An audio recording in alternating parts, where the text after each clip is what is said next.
I believe it was John D. Rockefeller, one of those multi-gazillionaires in the last century, who said competition is a sin. When he was developing Standard Oil Company to the monster company that it was, let's suppose there's 10 gas stations in a town.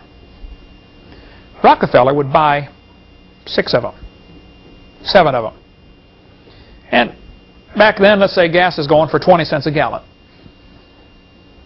It costs the station 18 cents a gallon. They sell it, make 2 cents. He would lower his price to 16. He would lose money for months on those 6 stations in that town. What's going to happen to the other 4 gas stations? They're going to go out of business. He's going to buy them. Now he owns all 10. Now guess what happens to the price of gas?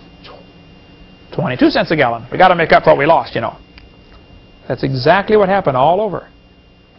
His philosophy was competition is a sin. Eliminate the competition. That's the philosophy of the evolutionist in the classroom. They don't want the kids to see the other side. And because of this, many kids have never even heard about the creation story. Many kids in Escambia County have never had a fair shake on the creation story. Here's a Russian textbook. Guess what they use for evidence for evolution? Same stuff they use here. It's the same all over the world. I think people believe in evolution because their job depends upon it. If a professor at the University of West Florida up here in Pensacola, if one of the biology or anthropology or geology or botany, any of the sciences, if they got up in front of their class tomorrow morning, or Jan at PJC where you teach, if a science teacher gets up tomorrow and says, students, I don't believe evolution anymore. I believe in creation. What's going to happen? They're going to lose their job. If they're tenured, where they can't lose their job because they got 20 years teaching there, they will demote them to something. Janitor, lab assistant. They will get it in, they will put them in a position where they cannot influence other students with their radical ideas. Dean Kenyon, K-E-N-Y-O-N, he was a biology professor, university in California, I think San Francisco State or Stanford, I don't remember which one. He wrote books about evolution. He believed in evolution. For 20 years, he was the poster boy of the evolutionists. He got converted.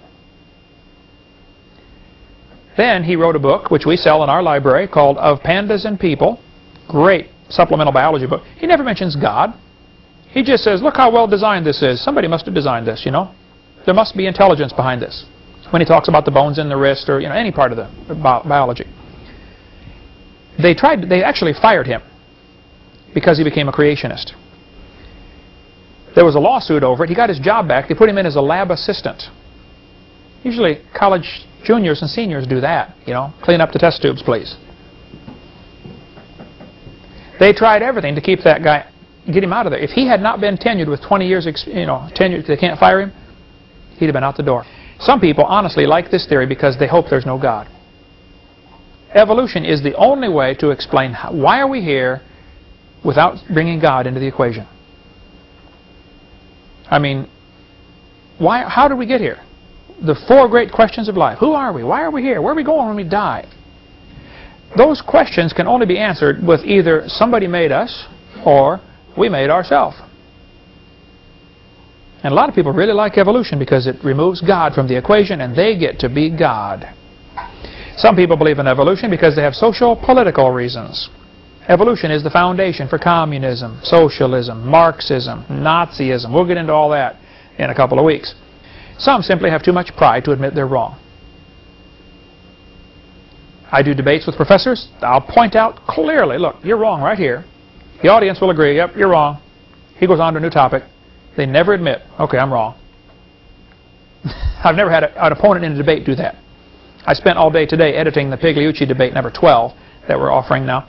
And that's why it's fresh in my mind. I saw it about 20 times in there, you know.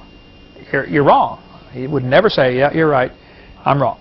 The Bible says in 2 Thessalonians, for this cause God shall send them strong delusion, that they should believe a lie.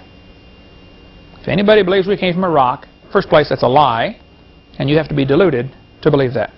So, our textbooks in our county right here, there's a bunch on the table right there, contain things that have been proven wrong many years ago.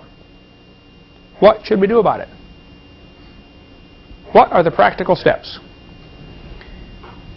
If I announce tonight that I have discovered top secret information that a truckload of tainted, poisonous milk was delivered to all the public schools this afternoon after the schools closed. They're going to serve it for breakfast and lunch tomorrow. You follow me? I've got secret information that a truckload of poisoned milk was sent to the schools. It's going to be delivered tomorrow. How would you feel? What would you do about it? Well, folks, a truckload of poisonous books was sent to our schools months ago. It's going to be fed to the kids tomorrow. Let's find something to do about it.